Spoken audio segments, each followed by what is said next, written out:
Hello friends, welcome back to our channel. तो आज हम 10th स्टैंडर्ड का साइंस का chapter 2 that is acids bases and salts को कवर करेंगे। तो जैसा कि हमारे टाइटल में ही है, पहले एसिड्स और बेसिस, तो उनकी डेफिनेशन से अच्छा है कि हम उनके डिफरेंस को अच्छे से पढ़ें तो आपको ज़्यादा अच्छे से समझ आएगा, क्योंकि हम 9th स्टैंडर्ड तक उनके डिफरेंस को ही पढ़ते आ रहे हैं, इसीलिए। ठीक है, तो हम स्टार्ट करते हैं उनके डिफरेंस से।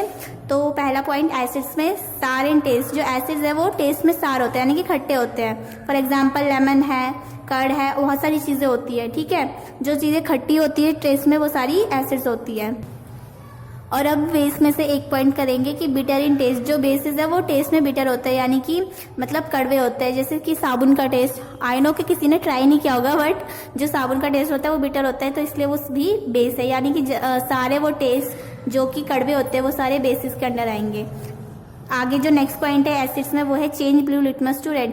यानी कि जो एसिड है वो लिटमस पेपर, आपने अभी देखा होगा प्रैक्टिकल लैब में जाके, आप कभी भी देख सकते हैं कि जो लिटमस पेपर होते हैं वो दो तरीके के होते हैं, ब्लू और रेड। आपने एक्सपेरिमेंट भी किया होगा प्रीवियस क्लासेस में, जो भी 9th स्टैंडर्ड में। तो फिर जो एसिड्स है वो ब्लू लिटमस को रेड में चेंज करते हैं।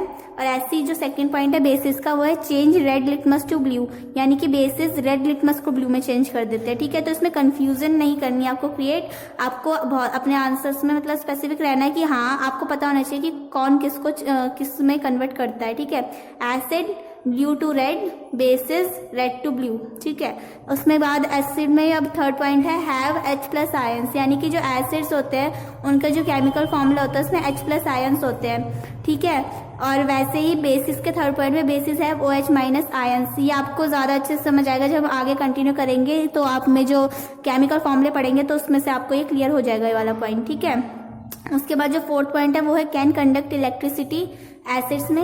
और बेसिस के लिए फोर्थ पॉइंट है कैन कंडक्ट इलेक्ट्रिसिटी, मतलब ये दोनों ही इलेक्ट्रिसिटी को कंडक्ट कर सकते हैं। ठीक है, तो ये डिफरेंस में तो नहीं है, बट लेकिन हम उनके कैरेक्टरिस्टिक्स को कंपेयर कर रहे हैं ताकि आप बहुत अच्छे से समझ पाए। ठीक है, इसलिए फिर तो अब नेक्स्ट पॉइंट करते हैं।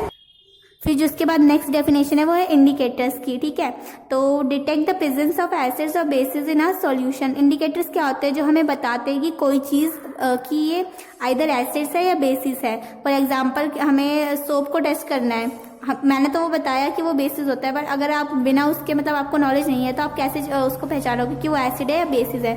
तो इंडिकेटर्स वाला काम करते हैं, उनको डिटेक्ट करते हैं कि उनको एसिड्स को और बेसिस को। ठीक है, फॉर एग्जाम्पल एक जो कॉमन है वो मतलब चाइना रोज, आपने फ्लावर का नाम तो सुना होगा, वो भी एक नेचुरल इंडिकेटर्स में आता है। इंडिकेटर्स में भी सब डिविजन्स होते हैं, यानी कि इसके भी बहुत सारे टाइप्स होते हैं, तो वो अगले उसमें पॉइंट में पढ़ेंगे। तो इंडिकेटर्स 3 टाइप्स के होते हैं, पहला नेचुरल, दूसरा सिंथेटिक, तीसरा ऑल फैक्ट्री इंडिकेटर्स। ठीक है, तो अब इनके एक एक एग्जाम्पल भी ले लेते हैं। तो हमने पहले बोला था नेचुरल, जैसे कि नाम ही सजेस्ट करता है कि जितनी भी नेचुरल इंडिकेटर्स होते हैं, यानी कि जो हमें प्रकृति से मिला है, जैसे कि मैंने अभी एग्जाम्पल दिया था चाइना रोज। ठीक है, वो एक फ्लावर है ना, तो हमें नेचर से मिला है, तो इसलिए वो नेचुरल इंडिकेटर्स में आता है।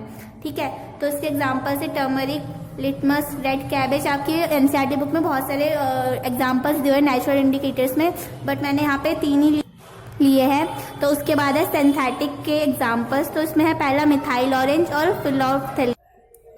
फिनोफ्थिलीन। ठीक है, तो उसके बाद ये 2 तरीके के सिंथेटिक है इंडिकेटर्स है, जो यानी कि केमिकल रिएक्शंस, यानी मतलब केमिकल से बने हुए हैं, मतलब ये नेचुरल की उसमें नहीं आते। तो जो थर्ड पॉइंट है वो है ऑल फैक्ट्री के एग्जाम्पल्स है cloves, onion, vinegar. All factory कौन से होते हैं? जो मतलब जिनके क्या कहते हैं, टेस्ट जो है वो अलग होता है। सॉरी, जो टेस्ट से नहीं मतलब स्मेल जिनकी डिफर होती है, जैसे कि ऑल फैक्ट्री में क्लोव्स, ये अपनी स्मेल के थ्रू डिटेक्ट करते हैं प्रेजेंस ऑफ एसिड और बेसिस, क्लोव्स, अनियंस और विनेगर। ठीक है, इसके एग्जाम्पल है।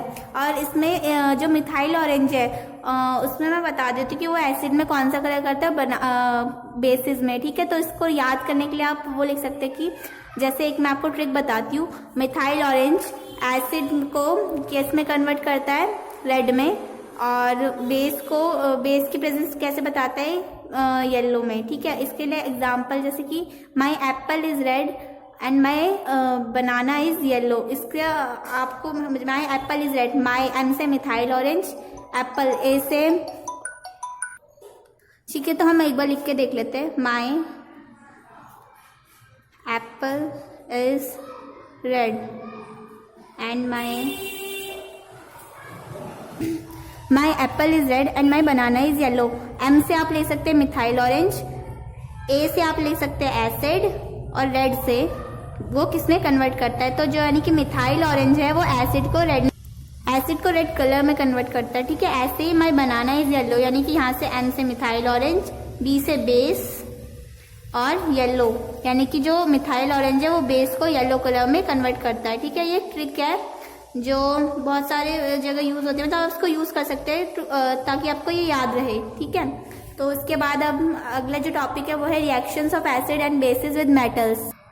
तो इस वीडियो में हम सिर्फ इतना ही इंट्रोडक्शन हमने लिया था एसिड और बेसिस का, और इंडिकेटर्स के टाइप और उसकी डेफिनेशन। तो जितने भी अगले रिएक्शंस है एसिड बेसिस के साथ, चाहे वो मेटल्स के या उसके आगे और भी आएंगे मेटल कार्बोनेट्स के, तो वो हम सारे रिएक्शंस है एसिड बेसिस के साथ वो अगली वीडियो में कवर करेंगे। तो इस वीडियो में इतना ही। Thank you very much for watching.